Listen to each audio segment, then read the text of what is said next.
Welcome back, guys, to the channel, and this is news for this week. So we had the range launch on the 14th of January, and then from there we've had a few sneak peeks of prototypes and what's to come.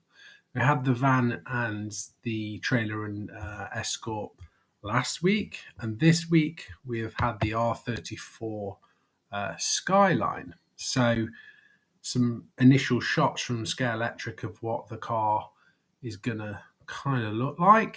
So you can imagine it with the Fast and Furious livery, and you can see that blue neon kind of glow underneath the car. And I think that's really, really nice. I like that Scalextric have gone in this direction. It just adds to play value. It adds to the nostalgic film theme. They should definitely do more kind of things like this to enhance their cars. So yeah, thumbs up. Now, something that's a little less positive. It's important that we go through this and have an awareness of where Hornby currently is as a company. Obviously, Hornby own lots of different brands. I'm not going to go through them all, but you will be aware of, all the different brands that fall underneath the Hornby umbrella, and Scalextric is one of those. Now, Hornby has posted recent losses of 12 million and is currently in a 3-year turnaround plan. Scan the QR code, give Rob a like, and follow if you want to. Now, this is his professional and personal opinion. He's received a bit of flack for this, but I don't think that's warranted, and all he's merely doing is trying to kind of report on the financial situation. Now, I believe he works in finance or accounting, so he has a deep understanding of this. So I'm not going to try and go into it too much. I think Rob can tell you all you need to know. Now, let's have a look at the Scalextric focused overview of this. So, in recent financial reports, Hornby leadership admitted that Scalextric have been struggling due to inaccessible pricing for full sets and lack of visibility on store shelves. Now, I think that they have started to turn this around. Definitely this year with bringing in the Fast and Furious set at a lower price. They had the supercars set last year. I think they're making steps towards making it more accessible, more attractive, kind of drawing those people in into the hobby. So they are going in the right direction, but they have admitted that, perhaps they haven't been doing that great of a job. Let's have a look a bit more at the financials. So, in terms of getting themselves out of this financial trouble and working their way towards retaining the business. So, this is specifically related to Scalextric. So they're trying to push out more sets at an entry-level price, as we just discussed. The micro brand is a gateway product for children and families. It's estimated around 50,000 sets are sold every year. So it's, even though the sets are, more accessible and pricing, they're selling quite a lot. Obviously, they're not going to make as much as some of the bigger sets, but they're selling more of them. So it is a big money-making product, the micro range. So sales have been rising, but overall debt remains high. Now, this is the main issue for Hornby, is the debt.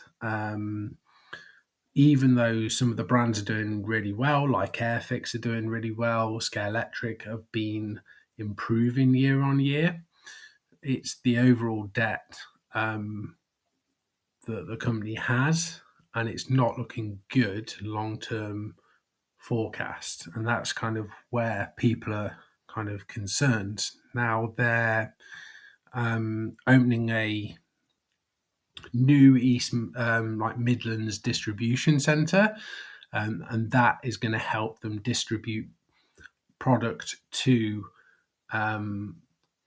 better kind of distribute product to the UK, and that's really going to help with costs, reducing costs. They're going to utilize more third party and their own apps like Smart Race, Hot Laps to add value again to their products.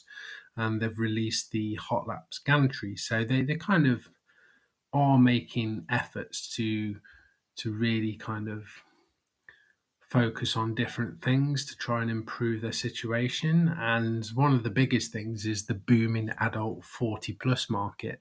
Now, it's quite obvious to me, and I see this a lot on Facebook, that we see a lot of new people around that age saying, "Oh, I used to have Scalextric. I've come back. I've seen things online. I've watched like Rob Sales shorts videos, and it motivates me, and I've watched Lee's slot cars scenery builds, and it's really motivated me, and it's something I want to do. And yeah, it's really good as a hobby because there's so much to it. So they've got a lot of good things going, and generally, if you look at the slot car market, the market is going up. So the slot car market is projected to grow a significant amount in the next 3, 4, 5 years, and that is really good. So if for whatever reason Hornby does, can't get out of the financial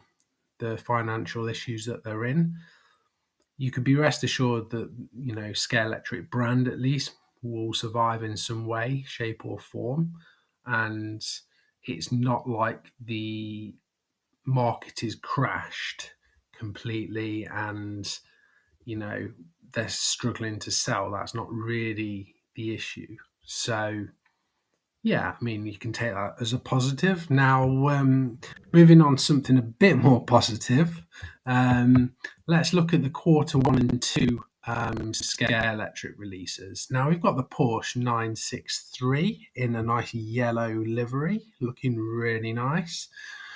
And these kind of hypercars or Le Mans cars are, set to be good sellers. They look great, they go great, low center of gravity, they're quite wide, and they just look really, really good fun. Obviously, we had the Cadillacs last year, and there's a lot of positive reviews.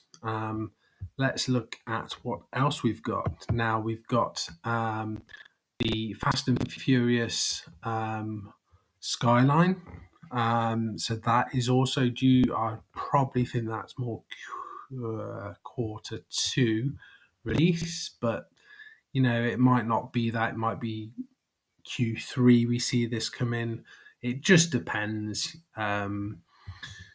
Often they say things are coming, but then they get delayed. So this is just kind of a rough outline. The biggest RevoSlot fan. The main reason is the poor customer service and the lack of quality control.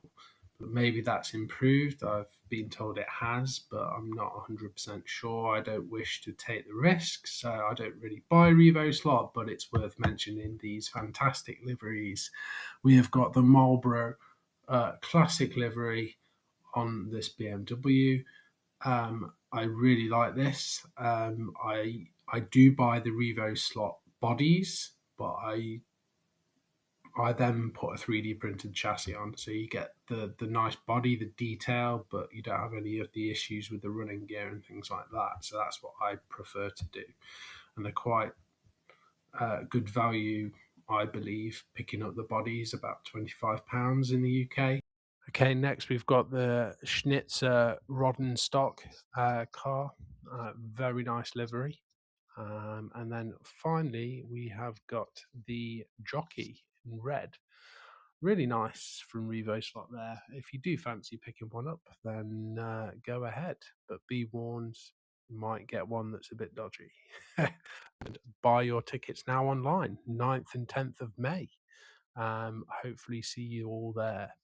And some more dates for the diary. We've got the 15th of Feb, NSCC Milton Keynes swap meet. And March the 21st, we've got the 66th Slot Mania, which is the world's largest, apparently, in Stuttgart, Germany. We've got 12th of April, NSCC Leatherhead swap meet, and that's in Surrey. And then following on from that, in September the 20th, we've got the Havant Scalextric swap meet in Hampshire. October the 11th, the NSCC Leeds swap meet. And November the 8th, the NSCC Winter swap meet in Leatherhead. And of course, the UK Winter Slot Car Market dates to be announced. Now, the last piece of news, and it's a rumour from a source. I'm not going to say who. And this is to do with the 2026 Scalextric releases. Now, the Audi S1 E2 is rumoured to be coming out in 2026 with roof lights on it. Now, this might be coming, it might not be coming. Who knows? But let me know in the comments down below if this is a car that you want to see come out in 2026. Till next time, guys, have a great weekend and keep it in the slot.